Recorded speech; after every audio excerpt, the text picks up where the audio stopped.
Guys, we have a new shirt out and it is available for pre-order. We're so pumped with the way that this thing came out. Check it out in the link in the description below. We appreciate your support for Fasterproms and what we're trying to do and what we stand for, so thank you guys so very much.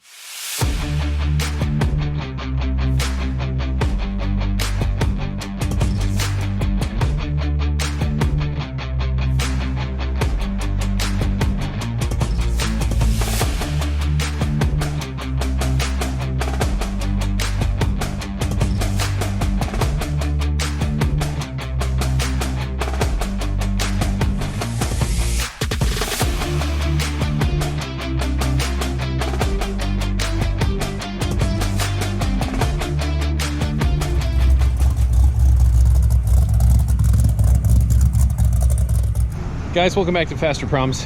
I have somebody I wanted you guys to meet, and he's been around for, well, we've been working together for like 15 years or something like that. So guys, this is Keith Elledge from Keith's Pit Stop up in Gettysburg, Pennsylvania. So guys, just as Cletus and I have a, you know, kind of like an older pain in the butt brother relationship, that's kind of what Keith is for me. A lot of times I might be doing something and he might walk over my shoulder and be like, "What are you doing, fool?" You know, it's kind of a similar type thing. This guy is an awesome mechanic. He's got some really cool stories here, and one thing in particular that I wanted to kind of share with everybody is the fact of like the relationship between you and your dad and the car that you have. You got a really special Mustang. So guys, you also might have seen Keith in a number of other YouTubers videos like Street Speed and Guitarmageddon and Diablo Formula and stuff. They often use this dyno. I come up here about 4 times a year, and Keith is so gracious to open up his house and the dyno for us to use. I mean, this is a fantastic thing that we got going on here. But really, let's talk about your dad's car.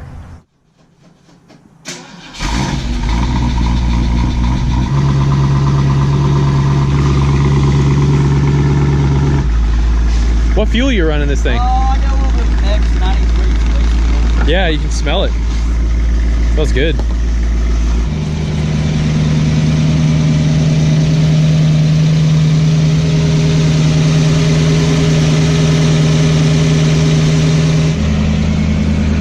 Oh, I forgot you guys had that.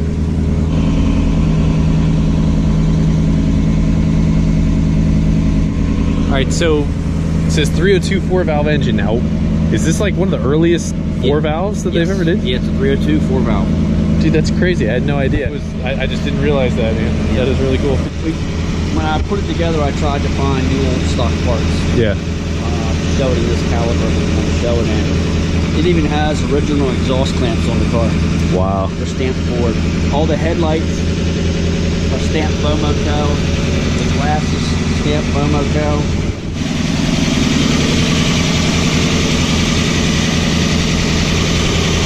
It's about as perfect can be. It's a nice car.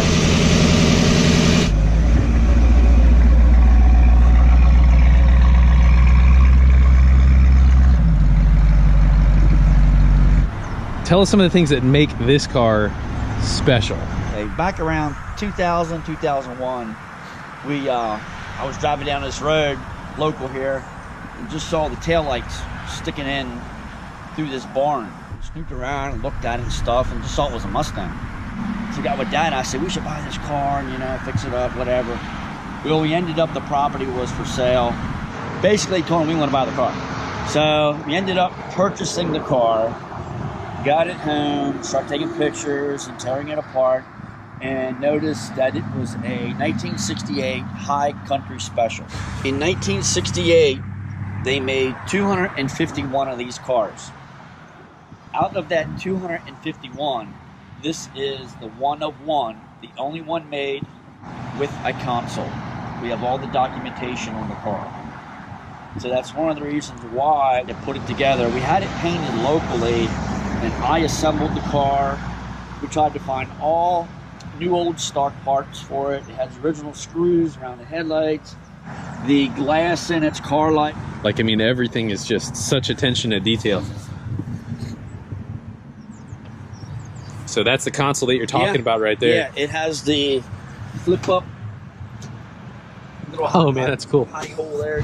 It's so hard to understand if you're not here, but I mean, hopefully the video really does justice to it. But I mean, it is a fantastic car.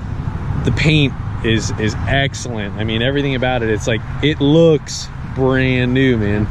It is so well maintained, and I mean, it's just a really plush car, man. It had the original Shelby lights in it. These are all original. They're Lucas lights. It has the Shelby hood pins. If you notice in the rear, it has Shelby tail lights in it. Gotcha. It has a Shelby fiberglass rear deck lid. Has the side scoops on. Obviously, it's just all cosmetic. The lights do work. It's got turn signals in the hood. They do work. I tried to assemble the car to the best of my knowledge, and it turned out great. We win every place we go. We try to win. We usually do. It's won AACA. It's got a Grand National in Mustang Club of America and Antique Automobile Club of America. Okay, so with this Grand National winner, I mean, like, how many cars are in something like that? I mean, that's a big deal, though. Yeah, that's a big deal. There's a lot of cars. It's not only in the Mustangs, it's in cars in general. Yeah. You know, it really turned out. We really are proud of that. Another unique feature about the car is it actually, this original spare tire. Jeez. That came with the car that was never used. So gosh, man, this thing's like 50 years old, this tire. Yeah. You can see here that the lettering is on the inside. Yeah. Ford had it on the inside, on like the Camaros and stuff.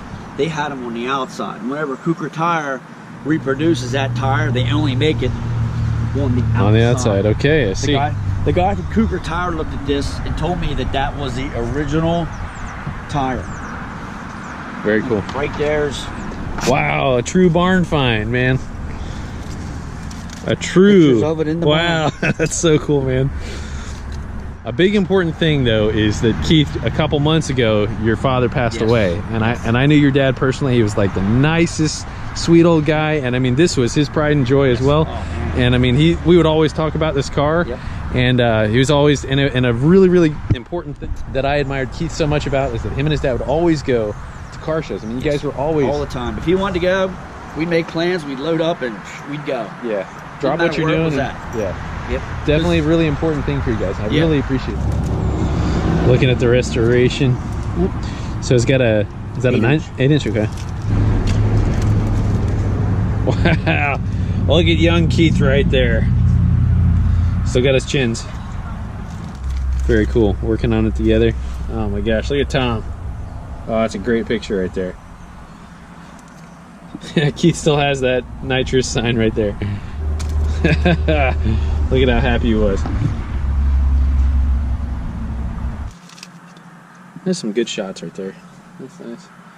Yeah. That's your dad. Flaming, huh? It's not only the fact that this is just an important thing that you guys went to car shows. I mean, it's the fact that, you know, father and son built this car. It took you guys how long? About 2 years to put it together. Yeah, so that's some time and dedication. It really wasn't that bad a shape. It has all the original body panels on it, all the original quarter panels.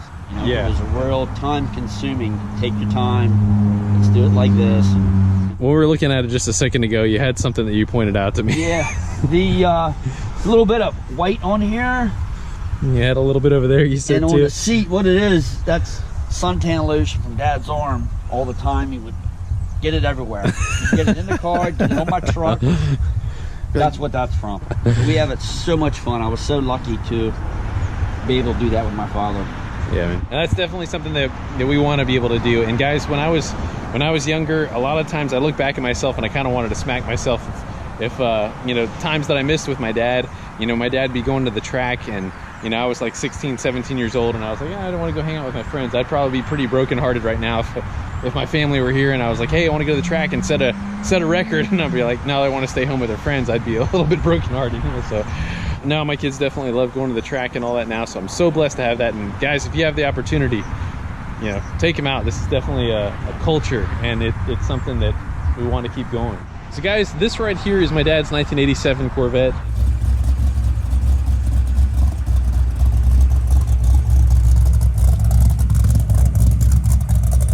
And it is something that's very important to us at our channel, and really to my family and all that. It's something that's been handed down, and just as Keith's father passed away a couple of months ago, my father passed away when I was 18, so we're looking at Geez, it's been 19 years, guys. And at the time, I really didn't appreciate it for what it was, but it is definitely something special. This thing at one time was the fastest naturally aspirated Corvette in the world. And from 96 to 2000, it held that title. Been in a number of magazines and all that. So this thing's a 420 cubic inch engine. And just the other day, we put a vacuum pump on it and made some really, really good power. We made about almost 520 wheel horsepower, and it's naturally aspirated still. And we've just been tweaking on it as we go. We call it the Legend because the thing really did take down some really big heavy hitters at the time, like John Lingenfelter and John Hennessy. So this car did win the first 2 Vet Viper shootouts, and we got runner-up in the 3rd. For a little while now, we've been slightly modifying it, tweaking it with the technology of what we know and things that, well, my dad wasn't able to do before he passed. He had some plans with the car and kind of changed it around a little bit here and there, but we were just tweaking things and trying to keep it very tasteful. So guys, in a way, these are both legacies that our fathers have passed to us. And, you know, we're doing what we can to take care of them and really keep them in top-notch condition, use them for what they were really designed to do, or what our dads used them for in a way, you know? Yeah. So guys, both of these cars really have our father's like touch and taste in certain things of what they've done here and there with the car. So this right here, my father was one of the first chip tuners in the country, and this is just for his convenience so that he could pop a little chip in there. You know, it made it a little bit more convenient, in fact, having to pull the PCM every time. But he'd always liked this wood grain thing. We kind of redid it and made it a little bit more tasteful. We just went to a manual valve body on this, and this did have the OEM 700R4 that was highly modified. We have since done the reverse manual valve body on the 700R4. The original 700R4 that my dad had in it really was kind of failing, and well, we had to modify it in order for it to be able to reach its best. We're trying to go to the racetrack and see if this thing will run its best personal time. And Keith also has an absolutely nasty Mustang, and as you can see, his dad was a Mustang guy and he was a Mustang guy, but rubbed off on you enough to where you got a vet. Yeah. And it's a pretty quick one too. You got a what, 2012? 2011 Carbon Edition. Oh yeah. It's like, it basically is like all the ZR1 stuff except the ZR1 engine. Yeah. But it still makes like 620 or something. Yeah. We made 620 wheel with a heads cam package that we had on it, and man, what an awesome car.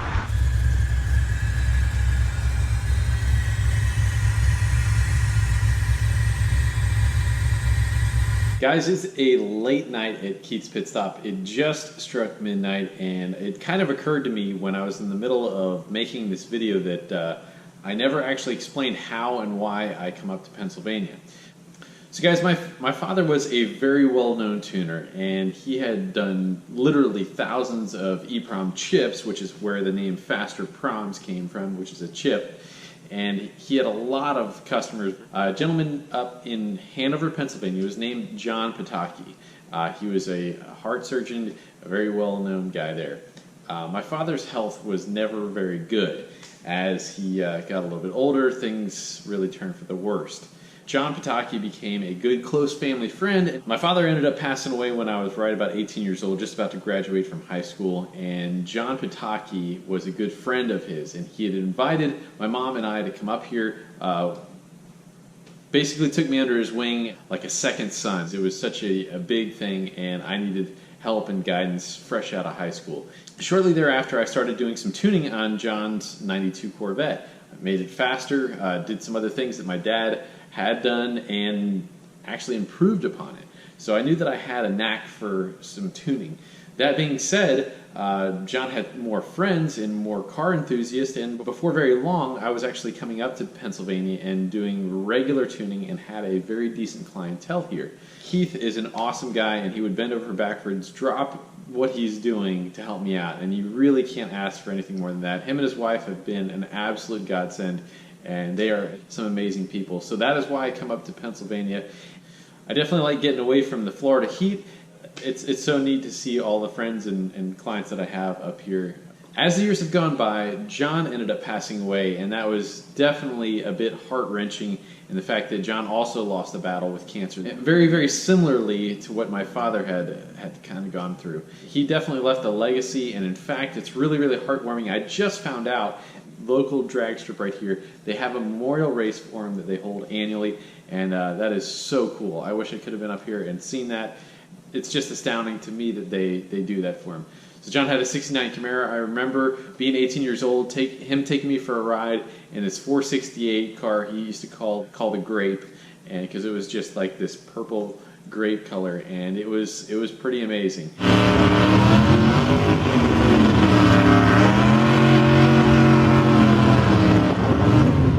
He eventually got that car into the 8s, naturally aspirated, had a rear Morrison engine in it. It was really, really cool stuff. It brings back some great memories to me. This is really about the only place I travel anymore. I do love coming up here. It is a very cool change of environment, change of pace. I like the country, and great people up here. So I guess you could say, in short, if it weren't for John Pataki having the love and the compassion in his heart, inviting me into his life, basically taking me under his wing as his like second son, truly changed my life. And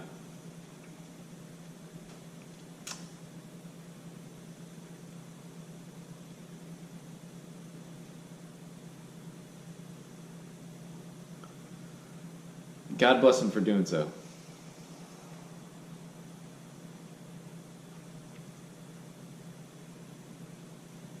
A second father figure. I was so blessed to be able to have that.